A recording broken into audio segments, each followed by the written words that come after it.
ছেলে মানুষ মানে চাকর বিড়িখোর 420 টাকায় আসুস কেন তোরেই বলছি ঝগড়া করবি আয় ঝগড়া করবি আয় অতি মনে পারি মুখ থুয়ে আইছি বাড়ি কিডা বলে কয়সে কথা গাও গড়ে না গড়ে মাথা প্লাটনা সেটের বাল এক গুরু তার 3 রাখাল মাটির নিচে আলু হয় চালে ধরে কদু জান্নাত থেকে পালিয়ে আসে রং করা এক সাধু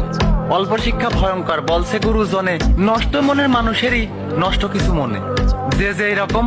তার চিন্তা ভাবনা ঠিক সেই রকমই হয় একজন মানুষ যখন তাল খায় তখন কুকুর মনে করে কি ও মনে হয় আমার মতো গু খাচ্ছে নিজের মন মানসিকতাটা ঠিক করেন আপনার আইডিতে গেছিলাম দেখে আইছে আপনার বংশের পরিচয় আপনি যে কত ভালো বংশের সন্তান সেটা আমার বোঝা হয়ে গেছে আপনার আইডিতে তো দেখলাম ইয়া বড় বড় ড্যাশ বার করা মেয়েদের ভিডিও খুব ভালো লাগে তখন তখন আপনার বংশ কোথায় ছিল আর সামান্য বাল শব্দ উচ্চারণ করছি তাতেই খুব লেগেছে না এক এক দেশের ভাষা আমরা ইউজ করি এখানে যাদের মন নষ্ট তারা খারাপ কিছুই ভাববে নিজের